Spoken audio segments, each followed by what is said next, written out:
नमस्कार मित्रांनो. आज 5 सप्टेंबर म्हणजेच शिक्षक दिन. डॉक्टर सर्वपल्ली राधाकृष्णन यांचा जन्मदिवस आपण संपूर्ण देशामध्ये शिक्षक दिन म्हणून साजरा करतो.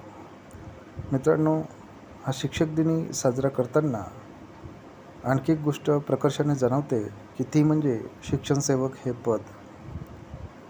मित्रांनो, शिक्षणसेवक हे पद असं आहे की ज्यामध्ये शिक्षकांसाठी नेमून दिलेली सर्वच्या सर्वच कामे करावी लागतात, पण त्या मोबदल्यात त्यांना अत्यल्प असं मानधन जे आहे ते अत्यल्प असं मानधन हे दिले जाते. त्यामुळे शिक्षणसेवकांमध्ये एक प्रकारचा असंतोष जो आहे तो एक प्रकारचा असंतोष निर्माण झालेला आहे. याचं कारण असं आहे की प्रायमरीवाल्यांना 16,000 शिक्षणसेवक मानधन मिळते, मिडल स्कूलवाल्यांना 18,000 मिळते आणि उच्च माध्यमिकवाल्यांना 20,000 मिळते. तर या 16, 18 किंवा 20,000मध्ये जर समजा पोस्टिंग तुमची ग्रामीण भागात झालेली असेल तर त्यामध्ये तेवढं काही म्हणजे कसं तरी ॲडजस्ट होऊन त्यांचं लाईफ कटते. पण तेच जर पोस्टिंग तालुक्याच्या ठिकाणी किंवा इतर शहरांमध्ये झालेली असेल तर त्यावेळेस त्यांना खूप साऱ्या अडचणींचा सामना करावा लागतो आणि त्या अत्यल्प मानधनात त्यांना घर सांभाळणे हे फार कठीण होऊन जातं आहे. त्यामुळे परिस्थिती जी आहे ती परिस्थिती फार गंभीर आहे. मित्रांनो, आपल्याला जसं माहीत आहे की समाजातली पिढी घडवण्याचं काम जे आहे ते पिढी घडवण्याचं काम हे शिक्षक करत असतात. विद्यार्थ्यांचा सर्वांगीण विकास हे एकमेव ध्येय शिक्षकांसमोर अध्यापन करताना असते. त्यामुळेच अध्यापनासोबतच त्यांचे शारीरिक शिक्षण, त्यांची वक्तृत्वशैली, त्यांची निबंध स्पर्धा किंवा आणखी इतर शासनाच्या काही कृती आराखड्या असतील त्या सर्व कृती आराखड्यावर भर हा शिक्षकांना द्यावा लागतो.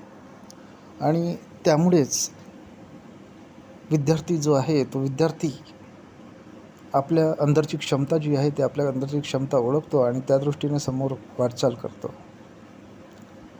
आणि समोर तो आपल्या आवडीनुसार आपला प्रोफेशन जो आहे तो आपला प्रोफेशन निवडतो.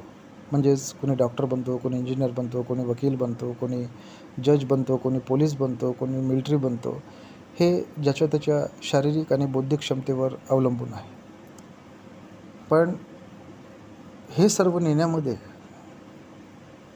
शिक्षकांचा जो आहे तो शिक्षकांचा वाटा हा भरपूर मोठा आहे.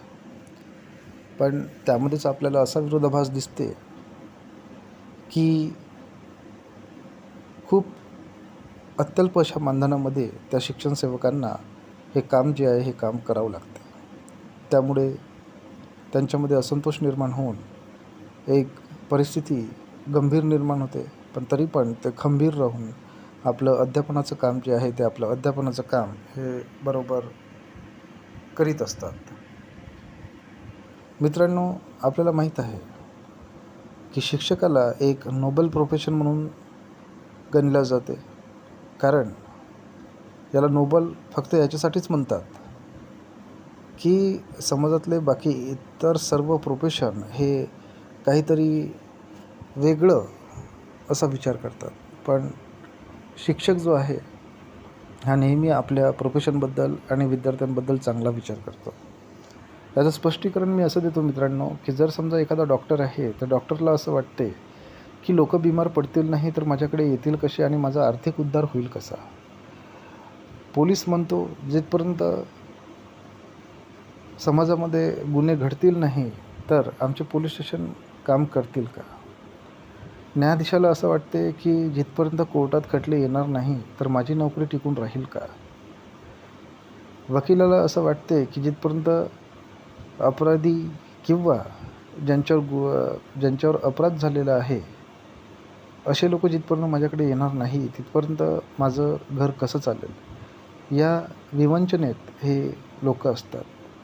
पण एक मात्र शिक्षक हा असा पेशा आहे की तो नेहमी आपल्या विद्यार्थ्यांबद्दल चांगला विचार करतो की माझा प्रत्येक विद्यार्थी घडला पाहिजे, माझा प्रत्येक विद्यार्थी समोर गेला पाहिजे. पण आज परिस्थिती अशी आहे की या समाजाचं चांगलं हित करणाऱ्या माणसालाच एक प्रकारची उपेक्षा जी आहे ती उपेक्षा ही भोगायला मिळत आहे.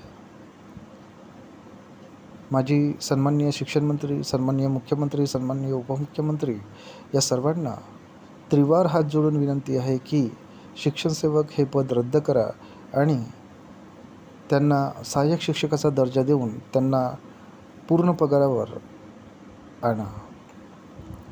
कारण असं आहे की 1ली ते 12वीपर्यंतच्या शिक्षकांना शिक्षणसेवक हे पद लागू आहे, पण तेच त्याच्या उच्च शिक्षणासाठी म्हणजेच उच्च शिक्षण शिकवणारे जे शिक्षक आहेत, ज्यांना आपण प्राध्यापक म्हणतो, लेक्चरर म्हणतो, यांना भलेही प्रोबेशनरी पिरियड आहे, पण त्यांचा कुठल्याच प्रकारचा सेवक म्हणून उल्लेख नाही. ते ज्या दिवशी जॉईंट होतात त्याच दिवशी एकदम त्यांचा फुल पगार जो आहे तो फुल पगार चालू होतो. त्यामुळे या अशा कारणांमुळे समाजामध्ये दुफळी जी आहे ती समाजामध्ये दुफळी ही निर्माण होते. त्यामुळे असं म्हणावंसं वाटते की आपण कितीही काही केलं तरी एकच गोष्ट कायम राहणार आहे आणि ती गोष्ट म्हणजे अशी की आपल्याला एक चांगला समाज घडवायचा आहे आणि तो समाज घडवण्यासाठी सर्वात जास्त आवश्यकता जी आहे ती आहे शिक्षकांची. आणि चांगले शिक्षक जर पाहिजे असतील तर त्यांचा योग्यरित्या सन्मानही व्हायला पाहिजे. मी असा नाही म्हणत की त्यांना पगार तुम्ही लाखो रुपये द्या की 2 लाख रुपये द्या, पण त्यांचा जो स्केल आहे, जो वेतनश्रेणी आहे, ती वेतनश्रेणी 1ल्या तारखेपासूनच निश्चित करा. कारण असंतोष हा फार हानिकारक असतो.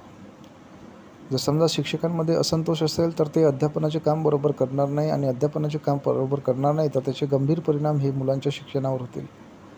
आणि मुलांच्या शिक्षणावर झाले तर समोरची येणारी जी पिढी आहे ती समोरची येणारी पिढी ही पूर्णपणे विकसित राहणार नाही. त्यामुळे आपण तसा विचार न करता म्हणजे माझी शासनाला अशी नम्र विनंती आहे की शिक्षण सेवकांच्या मागण्याला न्याय द्या आणि त्यांना पूर्ण पगारावर आणा. कारण या अत्यल्प मानधनामध्ये, तुटपुंज्या मानधनामध्ये त्यांचं जे आहे प्रपंच, तो प्रपंच बरोबर चालू शकत नाही. त्यामुळे त्यांना पूर्ण स्केलवर आणून त्यांना योग्य तो न्याय द्यावा. कारण उद्या चालून आंदोलनं होतील, त्या आंदोलनामध्ये सर्वात जास्त नुकसान जे होईल ते सर्वात जास्त नुकसान हे विद्यार्थ्याचं होऊ शकते. त्यामुळे त्या आंदोलनाची परिस्थिती न येता त्यांना योग्य तो न्याय मिळवून द्यावा अशीच माझी शासन दरबारी प्रार्थना आहे. धन्यवाद.